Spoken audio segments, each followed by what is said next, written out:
to all the moms. Moms of children who are still at home or all grown up. Moms who've outlived a son or daughter. Or moms of babies they never got to hold. Moms who've raised kids all on their own, or became a mom to someone who needed one. Moms of children who have wandered from God, or the longing to be moms who are still waiting. God perfectly arranged each of you into the role you have today. His word recognizes you as capable, strong, and praiseworthy. Everything you do makes our lives more beautiful. Happy Mother's Day. Well, happy Mother's Day, of course, to my mother this morning. Thank you, Mom. Love you. And happy Mother's Day, of course, to April this morning, the mother of my children. So thankful for you. And happy Mother's Day to all the rest of you. And looking forward to sharing with you. If you have your Bibles, go with me to the book of Ruth this morning. Ruth. It's easy to read the book of Ruth, and it's almost easy to read it, kind of like one of Aesop's fables. It's a feel-good story of Ruth and her sticking by her mother-in-law, and after she is widowed, but then she's redeemed at the end by a kinsman redeemer named Boaz and given a family. But it's easy to read it like Aesop's fable and miss the actual story behind the story. How does this book fit into the storyline of the Bible? You know, we're just reading along. We're Genesis, Exodus, Leviticus, Numbers, Deuteronomy. We're going through there, and then all of a sudden there's this little 83 verse or 84 verse book, Ruth. And how does this book actually point us to Jesus himself? And it's easy to miss this story of Ruth because the story itself is so attractive. And I just recently discovered some of the depths of it myself, and I've read the book of Ruth multiple times. It's an easy read, and it's a good read. It's an encouraging read. It teaches us a lot. But only recently have I been enlightened to how it actually plays into the lineage of Jesus. It says it, yes, at the end of the book there if you're paying attention, but it actually plays into the lineage of Jesus. But let's start at the book of Ruth. Ruth chapter 1, starting with verse 1. It says, "In the days when the judges ruled, there was a famine in the land. So a man from Bethlehem in Judea, together with his wife and 2 sons, went to live for a while in the country of Moab.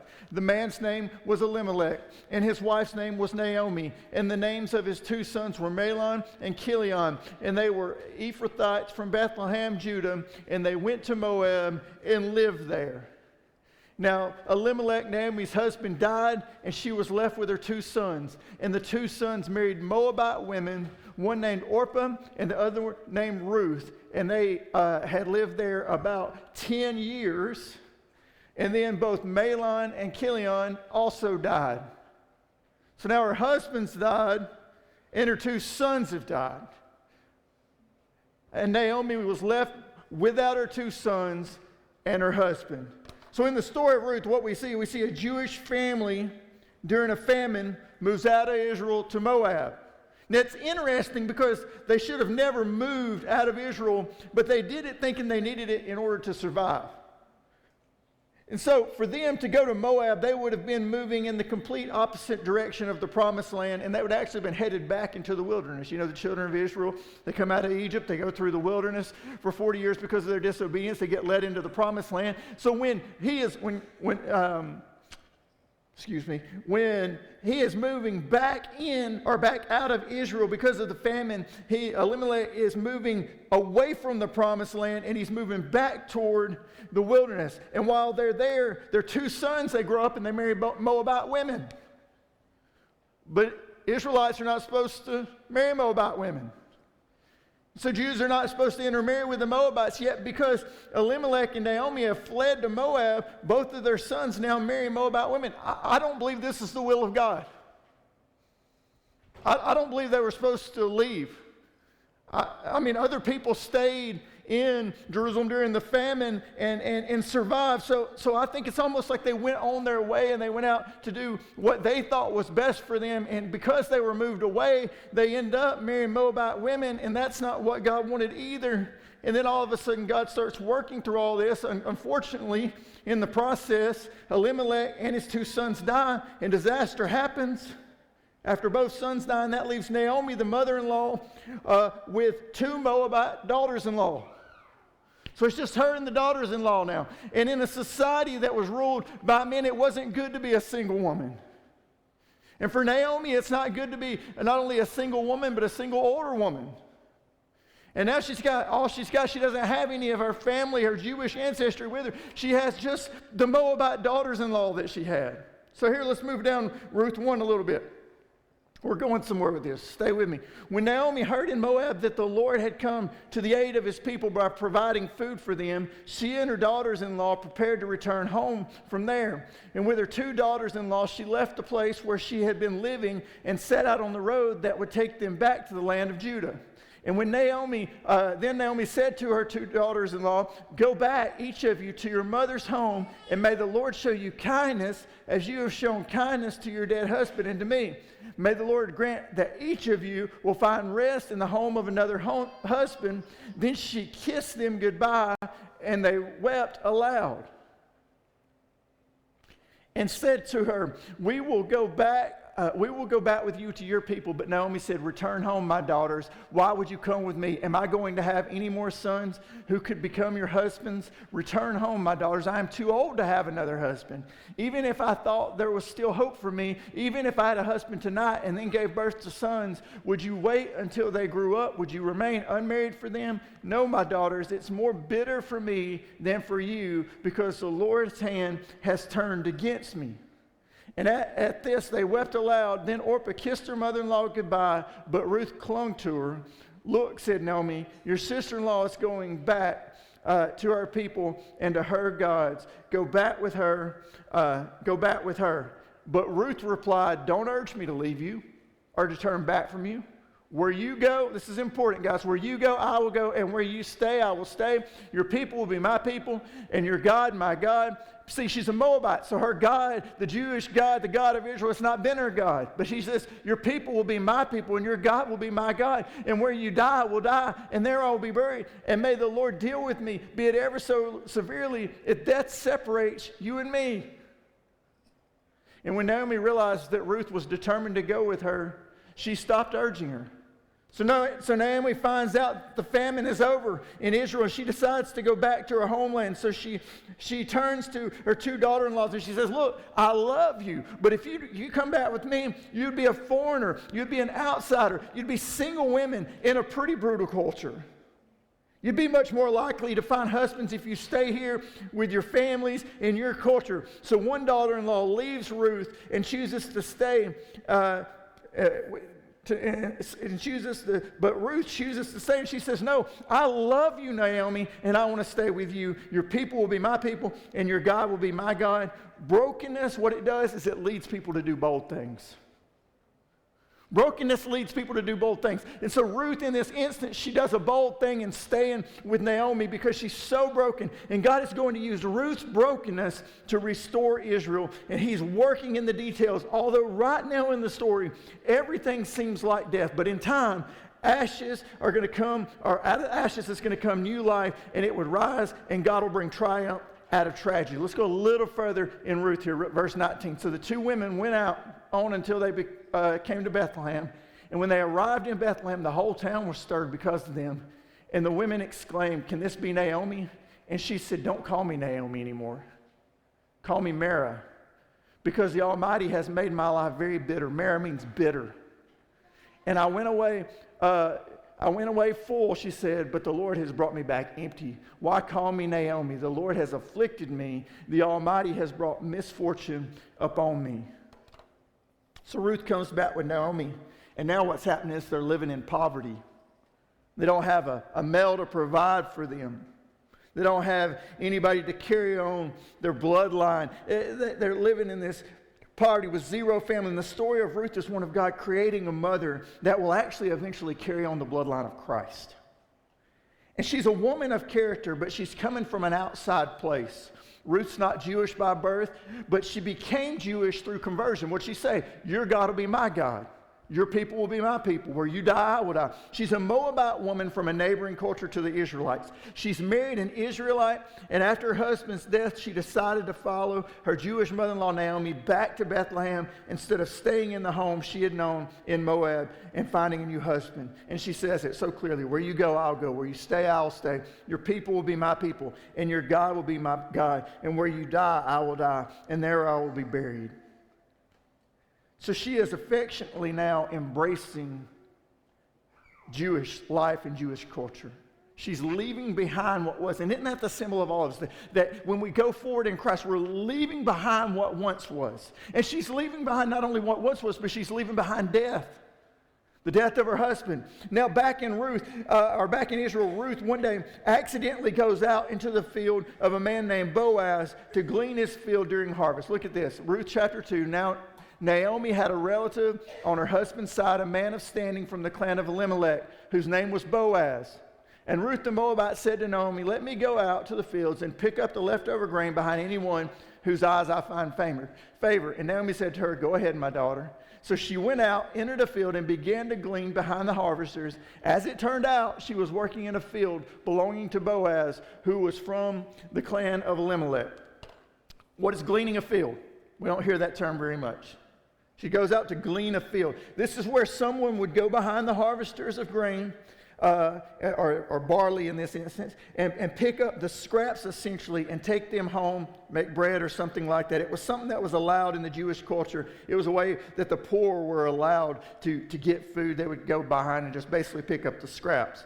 And so Ruth ends up going into the field of Boaz, who would actually be a kinsman redeemer. And we'll say, okay, well, now you say gleaning, what is that? But what is kinsman redeemer?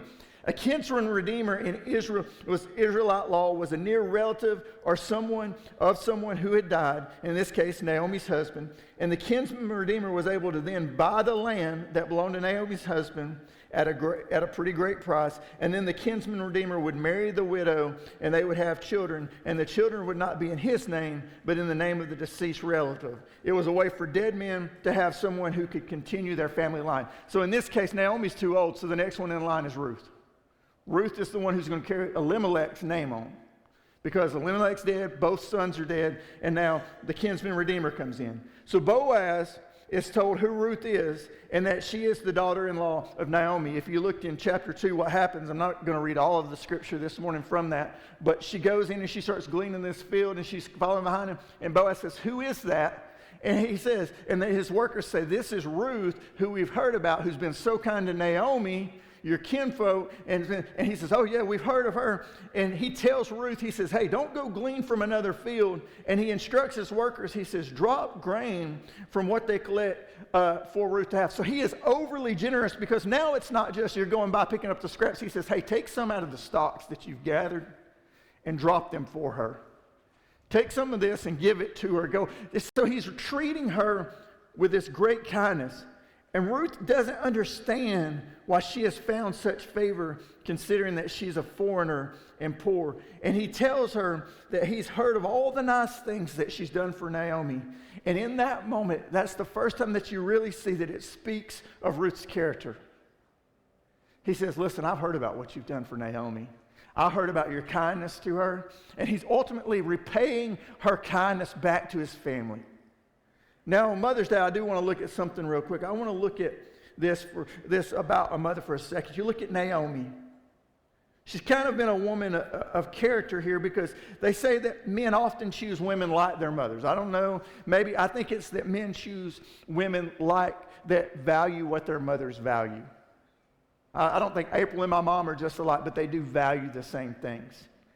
And so here you have Naomi's raised two sons, and they had chosen two Moabite women, and they married him. And these two women must have been pretty remarkable, because their father-in-law dies, then both of their husbands die, and in all of this, they both still want to stay by Naomi's side. And I think it's because these daughters-in-law were women of character like their mother-in-law Naomi, because good mothers pass a legacy to their children, and that legacy often will come back like a boomerang in the wives and children of their own children.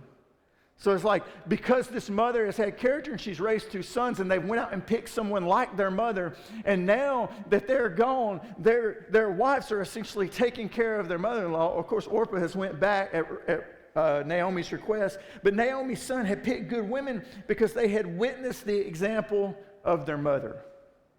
Now, we actually never see Ruth asking, like, one thing about Ruth, if we look back at Ruth, is she's never asking, like, why is all this happening to me? Why every time I look around, why is there always death and destruction? Why is there all these things? But when Boaz noticed her, she does one interesting thing. She says, why have I found such favor, and why have good things happened to me? So it's because it's kind of a reverse way of thinking. Instead of why all the bad, it shows her attitude and it shows her personality when going, no, why all the good? Why all the good happening? So it's so easy to get on that negative train and start going, well, woe is me, everything happens to me. But Ruth goes home from this field that day, and she tells Naomi of Boaz and the favor that she's found in him. And Naomi excitedly tells Ruth that Boaz is one of the family's kinsman's redeemer. Now, Naomi hatches this plan for Ruth of what she needs to go do. So if you have her, I'll slip over to chapter 3. We're going somewhere. Like I said, stay with me this morning. One day, Ruth's mother-in-law, Naomi, said to her, my daughter, I must find a home for you where you will be well provided for. Now, Boaz, with whose women you have worked, is a relative of ours. Tonight, he will be winnowing barley on the threshing floor. Wash and put on perfume and get dressed in your best clothes. Then go to the threshing floor, but don't let him know that you're there until he has finished eating and drinking. And when he lies down, note the place where he is lying. Then go and uncover his feet and lie down, and he will tell you what to do. I will do whatever you say, Ruth answered. Again, showing character. She's obedient to Naomi's request. So she went down to the threshing floor, and she did everything her mother-in-law told her to do. And when Boaz had finished eating and drinking and was in good spirits, he went over to lie down at the far end of the grain pile. And Ruth approached quietly, uncovered his feet, and lay down. And in the middle of the night, something startled the man, and he turned, and there was a woman lying at his feet. He said, who are you? I am your servant Ruth, she said. Spread the corner of your garment over me, since you are a guardian redeemer of our family, or a kinsman redeemer is another word for that. The Lord bless you, my daughter, he replied. This kindness is greater than that which you showed earlier. You've not run after younger men, whether rich and poor. And now, my daughter, don't be afraid. I will do for you all you ask. All the people of my town know that you're a woman of noble character. See, word spreads about who you really are. People know who you really are by the way that you respond. And every way that Ruth had responded, although she was a foreigner, they embraced her because they had seen such kindness that she'd given to Naomi. And although it's true that I am a guardian redeemer of our family, there is another who is more closely related than I. Stay here for the night, and in the morning, if he wants to do this duty as a guardian redeemer, good, let him redeem you. But if he is not willing, as surely as the Lord lives, I will do it. Lie here until morning. So Boaz took Ruth, and she became, I want to stop right there before we go into that part.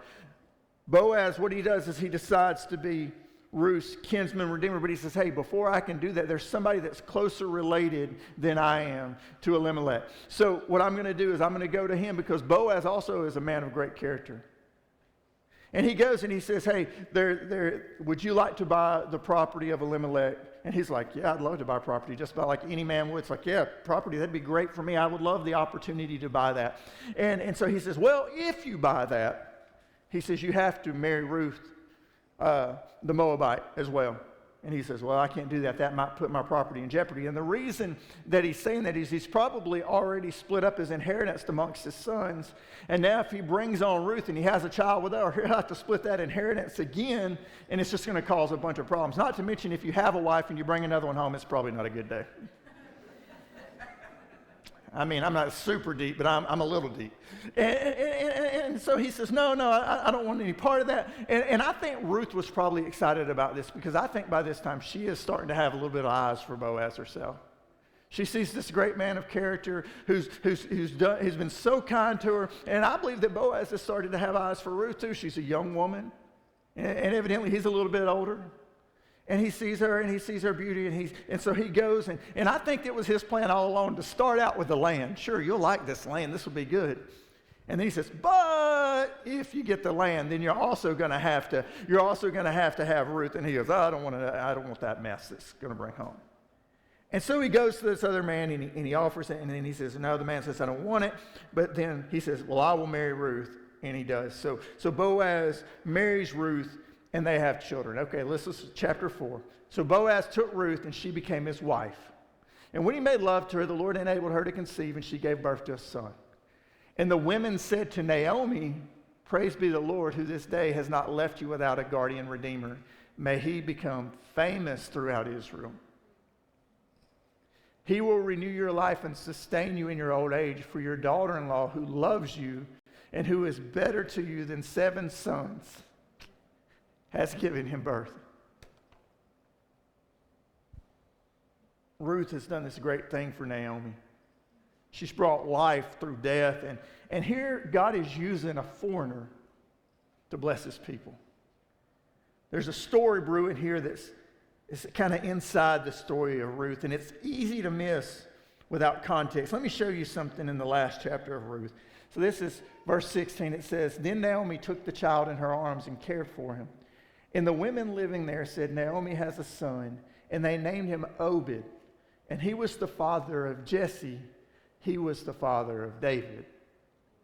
So remember how in the beginning that Naomi changed her name in chapter 1? And she said, don't call me Naomi. Call me Mara, because life has been bitter to me. But now God has taken bitter and he's brought blessing because of obedience.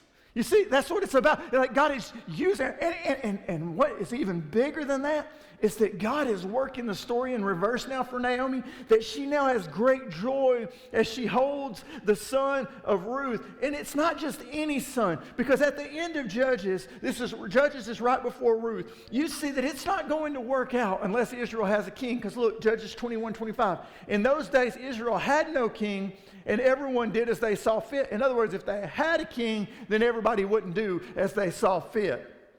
But then you get into Ruth and you see this. You see a story start to unfold that Israel needs a king, and now all of a sudden, Ruth has a child, and it's the great-grandmother of David, the king. God is providing for Israel through Ruth. God is providing to Israel through Ruth. Ruth is the great-grandmother of David. As soon as you get to Ruth, you see that God's brought about a king. And Israel is being healed and given what it needs. And you know what? So is Ruth and Naomi being healed and given what they need, which is a family. And isn't that something that we all need? We all need a family. See, she was a convert who became an important figure in Jewish tradition and a direct ancestor of King David, being David's great-grandmother. The greatest king ever born to Israel was a direct descendant of a Moabite. Someone who was not chose to be a Jew and was not born into it, but chose to be one. Let me show you some things about this story that we're looking at. The book of Ruth shows us something. It shows us that God is in charge of everything. Things that can look like accidents are God working. And Ruth was going to glean in some random field, she thought, but it turns out to be the field of her kinsman redeemer. Some of the things that we think are mundane and don't have a purpose, I think we realize later on looking back that they had purpose all along. Number 2, it shows us that Ruth was just faithful. She was a loving woman who just did the right thing, and it turned out great. She stayed by Naomi's side even when it looked hopeless. She thought if she went back with Naomi said, if you go back with me, it's going to be hard for you to find a husband. Nobody's going to want you. You're going to be a Moabite. Why would someone take you in? It's going to be better that you go back to your own people. But she's so faithful in her moments that she says, I'm going to be faithful to Naomi. Whatever happens, happens. And then God takes that moment where she's faithful to Naomi and does something great with it. Now, how does it fit into the entire story of the Bible?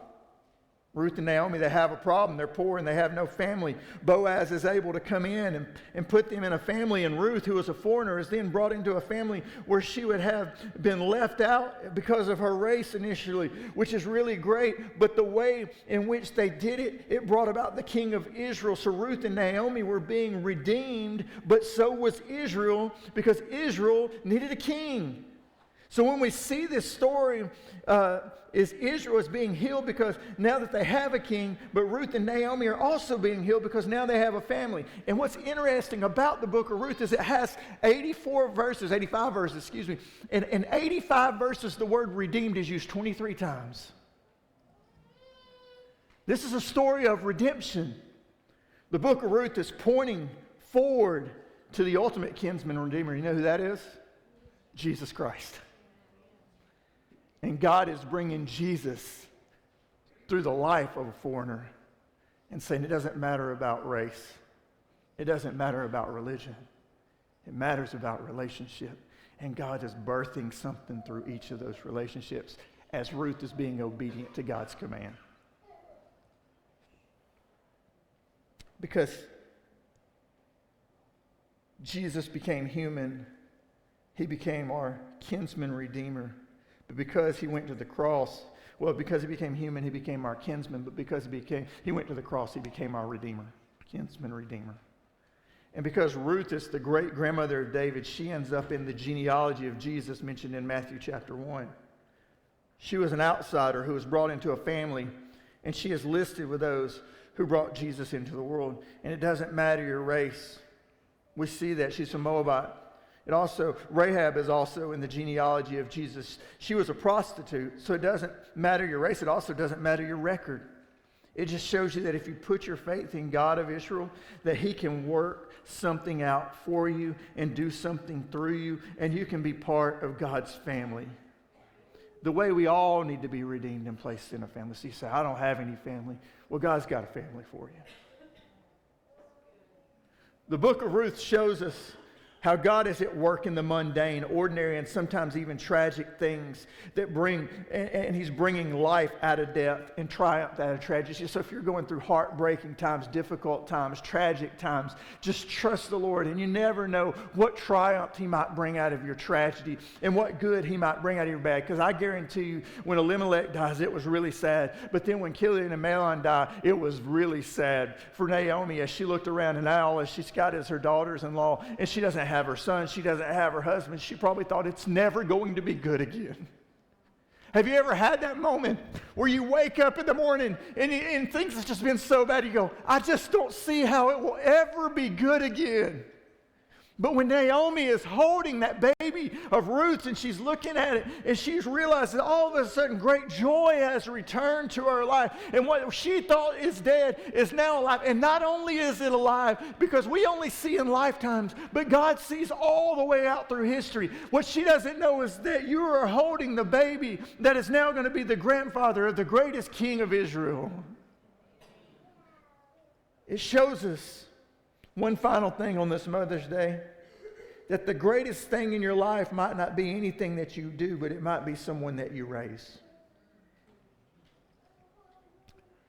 Ruth raised Obed, and Obed raised Jesse, and Jesse raised David. You know, when you look at it, everybody has a mother. Billy Graham had a mother.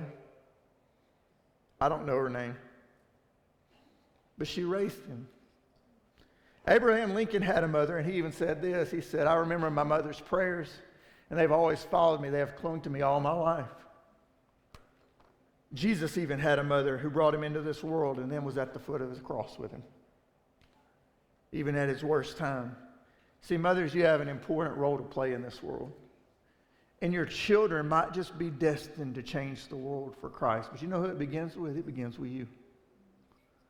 It begins with you. Every day doing the right thing. That's what Ruth is an example of. She just did the next right thing. She didn't know that her life was going to be like that. She didn't know that Boaz was coming into her life. All she knew was that she was going to go out that day and she was going to glean for Naomi. She was going to glean for her. She was going to work. And you know what she did? She worked all day that day. It didn't like Boaz just gave her all this food and said, go home at noon. No, she worked all day that day. She just got after it and did the right thing. After the right thing, that's right. And guess what started happening? Gates started opening for her. Life started unraveling for her. All these opportunities. And God might be wanting to unravel some things in your life. He might want to do some things to you. But obedience unlocks the door to opportunity.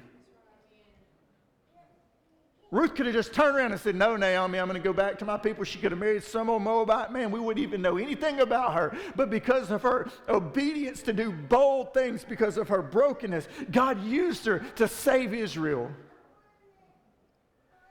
and ultimately to bring about his son through the earth. And your children might just be destined to change the world for Christ, but it begins with you. Ruth was redeemed, and you and I have been redeemed in Christ, who came and laid down his life for for ours. Mothers, you know what I encourage you to do? Be present. Don't check out. Check in. Wake up every day and choose to rise to the occasion. In everything you do, lead your children. Can I tell you this? Weeds spring up, but crops are cultivated. Weeds spring up. They come up overnight. They don't have roots. But when somebody raises a crop, they go out there and they work it. They make sure they pull all the weeds out. Well, children need to be cultivated. They need somebody to come alongside of them and go, no, that's not good. This is good. Go this way. No, don't do that. Do this. Hey, this is how you do this. This is how you do that. Hey, so that they can carry something on to the next generation. Hey, kids, how about this? This is how you pray. Hey, kids, this is how you read the Bible. Let me explain the Bible to you. Let me walk with you through this. Let me give you something. Raise them. Rise to the occasion. Don't check out just because you're stressed out. You know, Jesus was stressed out one time. Caused him to sweat blood. But it didn't cause him to lose track of what he was doing.